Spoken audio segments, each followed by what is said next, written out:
With that, I'm going to turn the stage over to Monty Hawkins, the director of the National Vetting Center, and he's going to show us a lot of the great work coming out of that center and the improvement that has been made in there in looking at passengers and arrivees into the United States.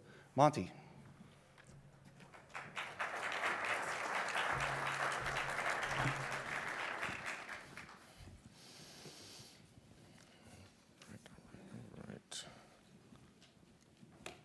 All right, good morning.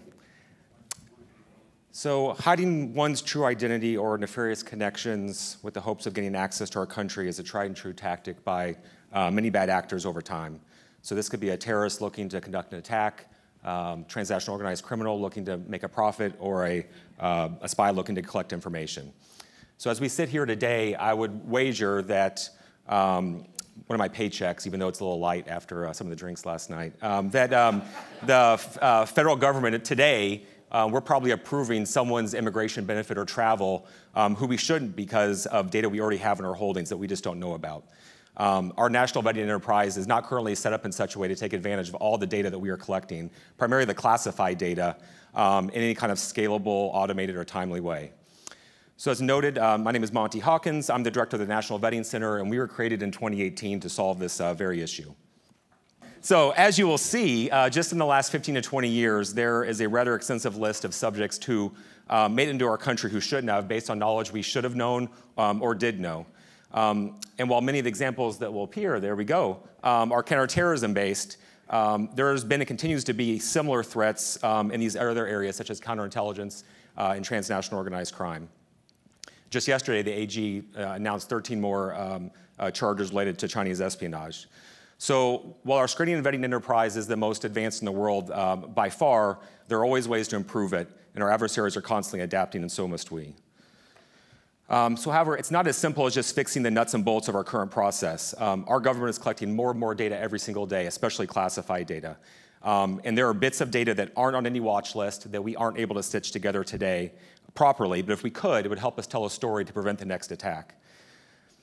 So our data collection has far surpassed our ability as a government to make sense of it, especially in the classified setting and especially for vetting. In the stovepiping of classified data, it makes it even more of a challenge for our process. So how do we learn from these past examples you saw on the previous slide, while also accounting for an ever-growing haystack of data where the needles for vetting are no longer as simple to find anymore? So just as a bit of background, my intelligence career began actually 20 years ago this month, a baby analyst at FBI. My first week on the job was looking for the DC sniper to see if he was a foreign terrorist. So that was my start in the intel world. And I later moved on to the National Counterterrorism Center in 2006. My former boss, Mike Lauder, was here last night. And then during my time at NCTC, did a tour over to CIA and 2 tours down to the White House at the National Security Council, at one point working for Miss Patty Cogswell. But at each of those stops, I was able to learn a bit more about our vetting enterprise, the data that we have out there, and how many opportunities we have to take advantage of that data. I also dug through the archives, and I don't, this is going to ruin my joke, but click past it. So we'll go to that. So at each of these stops, I'll learn a bit more about our vetting enterprise and what more we could do. So the need to address these vetting gaps probably goes all the way back to the 9/11 Commission, that report, and certainly as far back as the underwear bomber in 2009, which many of you were involved in or in government. And they all pointed to a very similar issue, which is how do we make better use of our classified data in a more timely way to better support our frontline border security and vetting operations. So the creation of the NVC dates back well before 2018 when we were created, and really was due to the hard work of many dedicated public servants along the way who saw what we needed to do.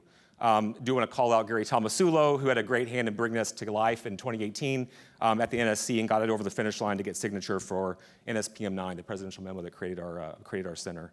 I did see Kirsten here last night and Kevin, who also had a big role. They were the secretary and commissioner at the time that we stood up and helped us kind of get going.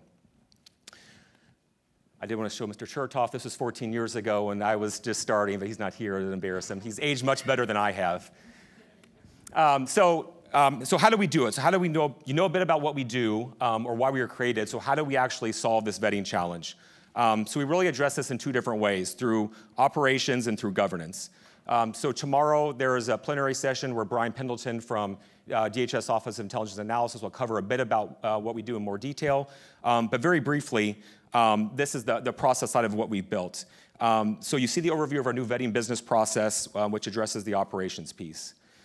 So while we reside administratively within CBP, what we are tasked to build by the presidential memo was a agency-agnostic business process that supports all federal agencies looking to get classified data to support their vetting operations. So we are working to consolidate the different ways that the TSAs, the USCISs, the ICEs, the CBPs of the world try to get that information, and removing many of the ad hoc, single-use, typically underfunded processes that existed in the past. So this consolidation at the NVC has allowed both the adjudicating agencies and the intelligence community to start building towards one common process, which over time becomes the central process to conduct classified vetting support for any kind of transactional border immigration process. So a key piece of this design is our vetting platform called HighView, which you see there in one of the boxes.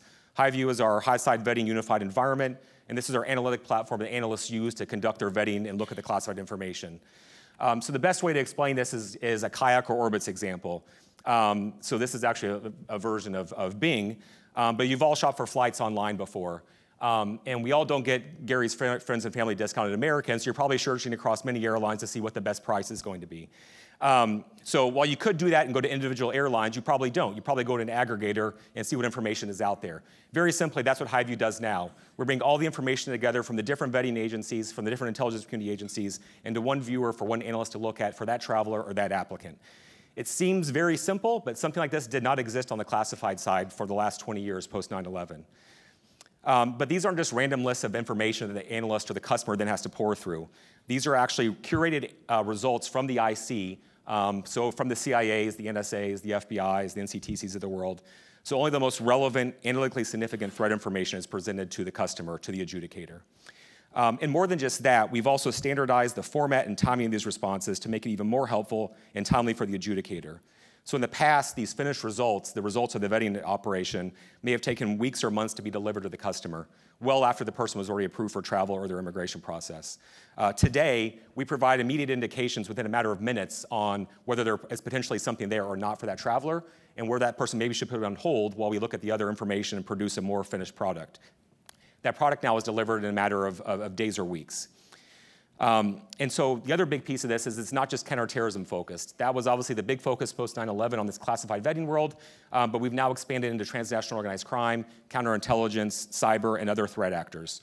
So a true all threats vetting center as envisioned in NSPM 9. So the other piece of what we focus on is on the governance side.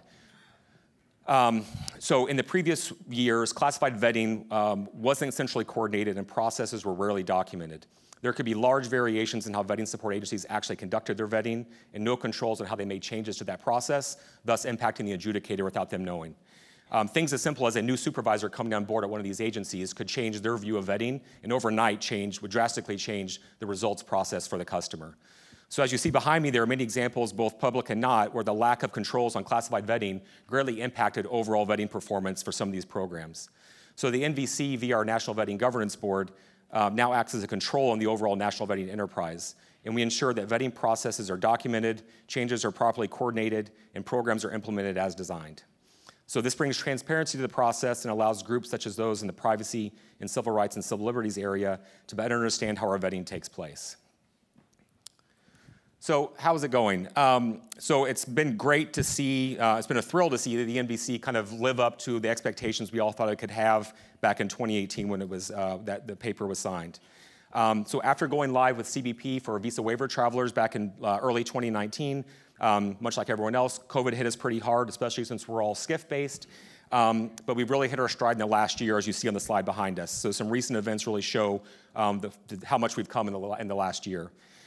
So first off, last fall, we took over and were asked to lead the domestic vetting and revetting of all the Operation Allies Welcome parolees from Afghanistan once they came into the country. In that program, ICE is the actual adjudicator, but in a matter of a couple of weeks, we were able to turn on a classified vetting process with multiple IC partners to support that review. In about 10 days, we were also able to support the Uniting for Ukraine effort. So As that crisis unfolded, we were able to turn on a process very similar to Operation Allies Welcome in probably about a week or so.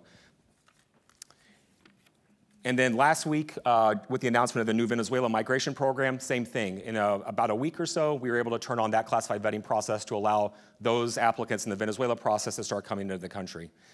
So these were all kind of crisis, exigent examples, most of these that are on the slide, but in parallel, we're also taking on the work of fixing some of the more enduring legacy vetting programs. Back in March, we turned on support for USCIS and the U.S. Refugee Admissions Program, so all of those refugees now come through our process at the NVC. And then as we speak, we are rolling out support with State Department and all 12 million non-immigrant visa applicants around the world. So that rollout continues today and tomorrow. So if you see my tech director, Lori, around the room, something's gone very badly and she's gonna go fix it. So, but we look at changing those enduring programs as well over time. So lastly, I want to end with just a couple of success stories, or I guess reasons for success traits from the NVC. And so this is one of those government programs that easily could have failed but didn't.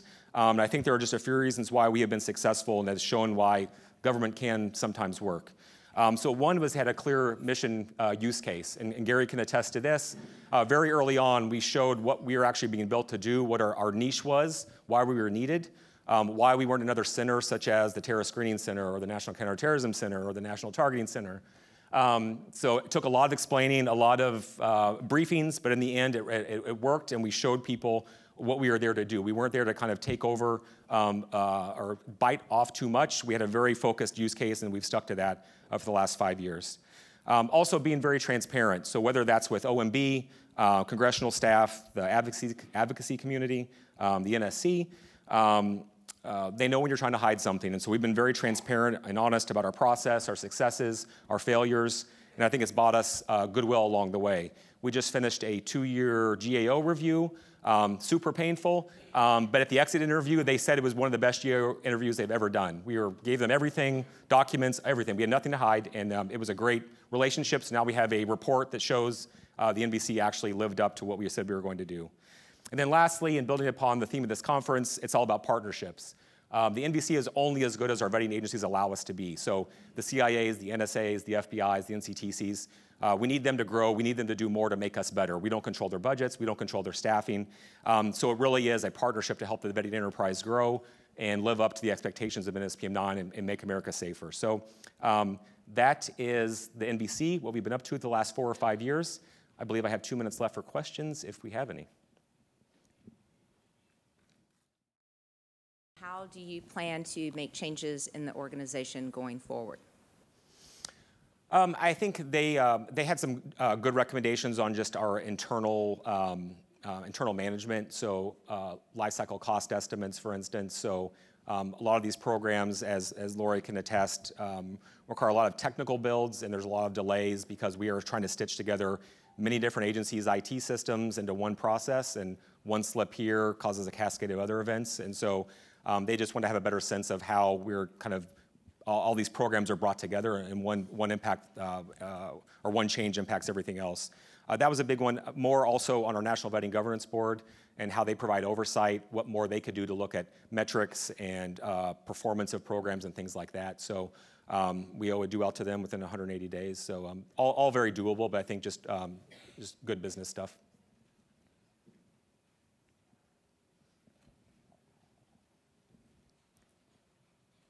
Okay. Thank you, Mark. Great, thank you.